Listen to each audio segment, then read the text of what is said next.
Olá a todos e a todas, sejam muito bem-vindos e bem-vindas. Eu sou a Pamela e hoje a gente está aqui para mais um curso do Realizar e Cursos Online. E hoje nós vamos então tratar um pouquinho da licitação.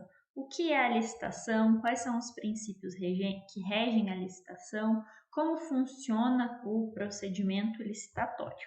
Então vamos lá. Você já parou para pensar como que o poder público compra bens ou contrata serviços? Porque o poder público é como se fosse uma empresa, né? Então a gente pode pensar ali no funcionamento de uma empresa particular. A empresa precisa contratar serviços, seja para instalação de coisas, manutenção, ampliação, melhorias e precisa comprar produtos, né? Então eu preciso comprar os produtos que vão manter, seja produtos duráveis ou não duráveis, né? Então, seja a impressora ou seja os cartuchos de tinta que vão suprir as necessidades dessa impressora.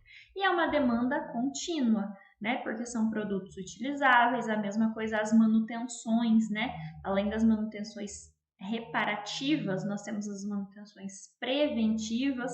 Então, é uma demanda muito alta de serviços e de compra de bens para suprir as necessidades. E a mesma coisa acontece dentro da administração pública, que a administração pública, por mais que às vezes a gente não pare para pensar, também é como se fosse uma empresa, né, que gere ali muitos funcionários que são os servidores públicos e que tem as necessidades dentro do próprio órgão para suprir as necessidades ali da sua atuação interna, quanto também as necessidades externas, né? Porque a administração pública, além de manter e prover todas as necessidades dos servidores que ali trabalham, né, e da atividade que é realizada ali internamente, a administração pública ainda tem que fazer a prestação de serviços para a comunidade, né, que é exatamente este o fim da atividade pública.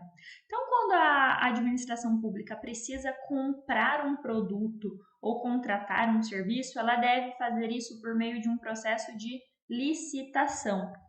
Então, diferentemente de um particular, que eu quero comprar uma impressora, eu vou lá na loja, escolho, ou eu vejo na internet, escolho, eu faço uma análise do que é mais vantajoso para mim, seja por prazo, seja por valor, seja porque eu já tenho uma indicação de alguém, seja porque eu vi alguma coisa que me atraiu de determinada marca ou modelo, né? Então eu livremente posso escolher isso daqui que vai melhor me atender. Já a administração pública não pode simplesmente chegar e comprar igual um particular. A administração pública precisa fazer um processo de licitação, um procedimento administrativo licitatório, a fim de averiguar a melhor oportunidade de compra para a administração pública.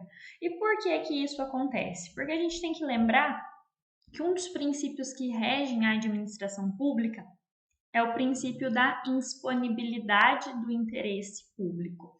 Então, a finalidade de todos os atos da administração pública é sempre garantir o melhor para a coletividade.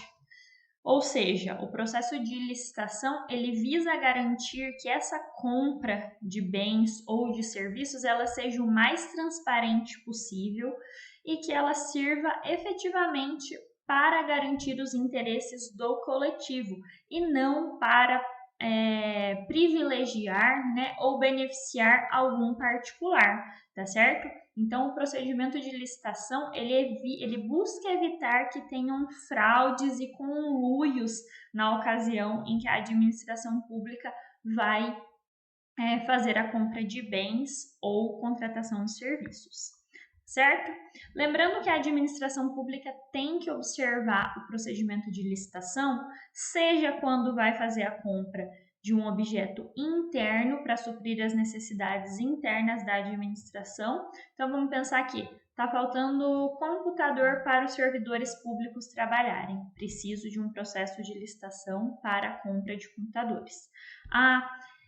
eu preciso fazer reparos ou uma ampliação da escola, ou ainda eu preciso contratar um projeto para construir uma nova escola, enfim, é um serviço externo, mas a administração pública também precisa fazer isso por meio de licitação, se não tiver, né, ali uma equipe dentro dos servidores que possam estar fazendo esse serviço, tá certo? Então, a licitação é o conjunto de procedimentos administrativos que partem da administração pública para as compras ou serviços contratados pelo poder público em qualquer esfera, ou seja, todos os entes federativos estão sujeitos ao processo licitatório. De forma mais simples, podemos dizer que o governo, né, o poder público, deve comprar e contratar serviços seguindo regras que são previstas em uma lei.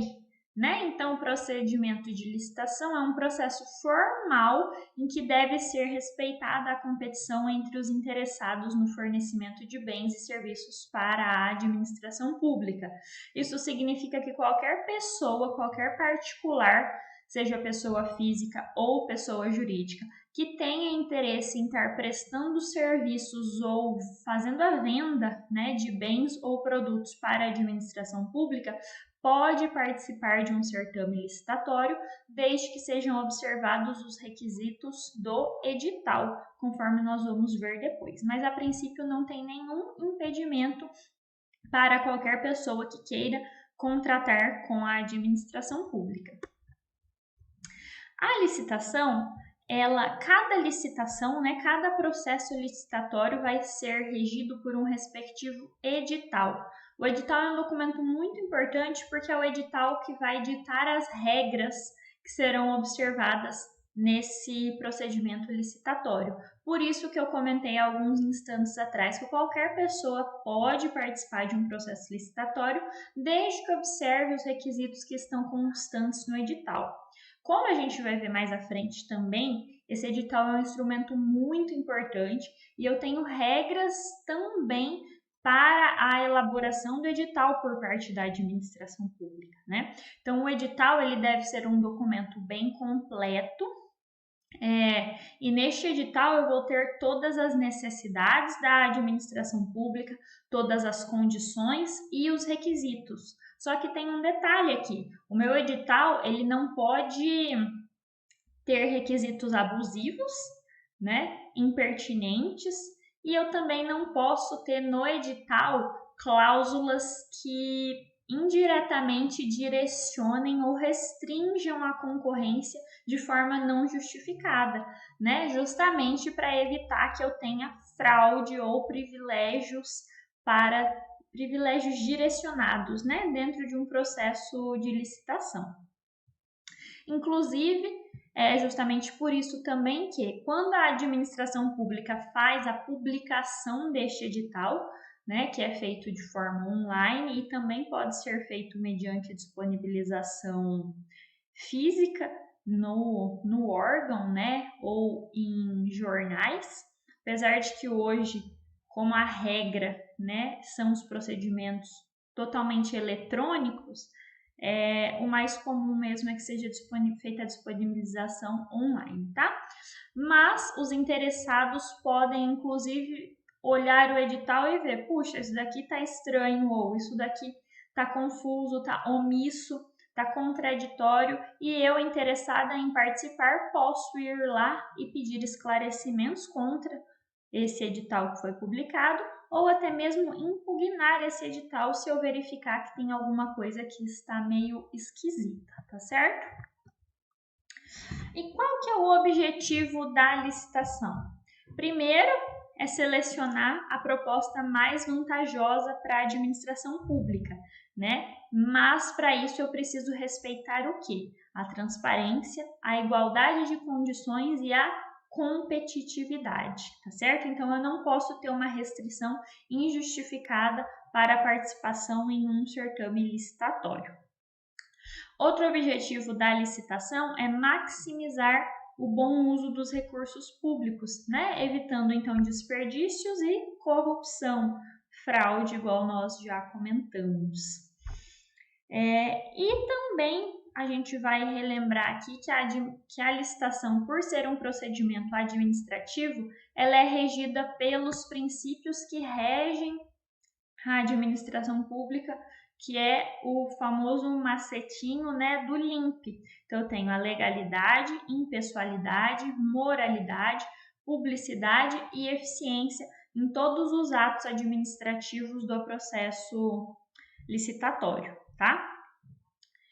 Claro que em alguns casos excepcionais a gente pode ter a necessidade de sigilo e a lei pode permitir o sigilo em alguns casos, mas são ocasiões muito específicas, né? A regra é a publicidade. E aonde que está a previsão legal da licitação? A gente tem o artigo 37, inciso 21 da Constituição Federal e o artigo 175 também da Constituição Federal. Então vamos lá, artigo 37. Ressalvados os casos especificados na legislação, as obras, serviços, compras e alienações serão contratados mediante processo de licitação pública que assegure igualdade de condições a todos os concorrentes, com cláusulas que estabeleçam obrigações de pagamento, mantidas as condições efetivas da proposta nos termos da lei, o qual somente permitirá as exigências de qualificação técnica e econômica indispensáveis à garantia do cumprimento das obrigações. Então, o próprio artigo da Constituição Federal já busca evitar aqui, né, coibir que sejam feitas exigências desnecessárias no processo de licitação. Então, o edital vai exigir qualificação técnica e econômica somente na medida do necessário para a satisfação do objeto da licitação. Artigo 175. Incumbe ao poder público, na forma da lei, diretamente ou sob regime de concessão ou permissão, sempre através de licitação, a prestação dos serviços públicos, né? Isso significa, por exemplo, que se o poder público não consegue prestar aquele serviço que é obrigatório, que é a sua responsabilidade, vamos pensar aqui na concessão, na manutenção de transporte público. O poder público não dá conta, seja por falta de servidores, seja por falta do próprio ônibus, seja por dificuldade de controle da frota, ele pode fazer a terceirização desse serviço mediante processo de licitação, inclusive se for demonstrado que é a opção mais vantajosa. Aqui a gente tem uma tabela exemplificativa das modalidades de licitações que nós temos. Então, na antiga lei de licitações, né, que estava vigente até pouco tempo atrás, nós tínhamos as seguintes modalidades: convite, tomada de preços, concorrência, concurso, leilão e pregão. Já na nova lei de licitações, né, que é a regra agora, já está em pleno vigor, nós temos algumas alterações, né? Então a gente percebe aqui que a gente ganha uma nova modalidade de licitação, que é o diálogo competitivo, que é uma das grandes inovações, né, da nova lei de licitações, e a gente tem aí a extinção do convite e da tomada de preços. E depois nós vamos ver um pouquinho de cada uma dessas modalidades. E os princípios básicos da licitação. O artigo 5º da nossa nova lei de licitações, ele é bem extenso e ele traz vários princípios a serem observados no procedimento de licitação. Então, vamos dar uma olhadinha. Na aplicação desta lei, serão observados os princípios da legalidade, impessoalidade, moralidade, publicidade, eficiência, que é o nosso LIMP aqui, né, o clássico que rege a administração pública, interesse público, probidade administrativa, igualdade, planejamento, transparência, eficácia, segregação de funções, motivação, vinculação ao edital, né? Então, lembrando novamente, o edital ele faz regra entre as partes. Julgamento objetivo, né? Então, o julgamento também vai ser feito com base no que já foi predisposto no edital, segurança jurídica, razoabilidade, competitividade, proporcionalidade, celeridade, economicidade e do desenvolvimento nacional sustentável. O desenvolvimento nacional sustentável também é uma inovação na lei de licitações, que está bem preocupada com essas questões da sustentabilidade, né, e que seja evitado o desperdício tanto na atuação da administração pública quanto ali no procedimento licitatório, tá certo? E aqui a tabelinha com esses princípios que estão elencados no artigo 5º. Quais são os objetivos da licitação, então, em resumo, para a gente fechar a primeira aula? Assegurar a seleção da proposta apta a gerar o resultado de contratação mais vantajoso para a administração pública, inclusive no que se refere ao ciclo de vida do objeto. Assegurar o tratamento isonômico entre os licitantes, bem como a justa competição. Evitar contratações com sobrepreço ou com preços manifestamente inexequíveis e superfaturamento na execução dos contratos. Incentivar a inovação e o desenvolvimento nacional sustentável. Tá certo? Por essa aula era hoje, na próxima a gente vai começar tratando das exceções ao dever de licitar.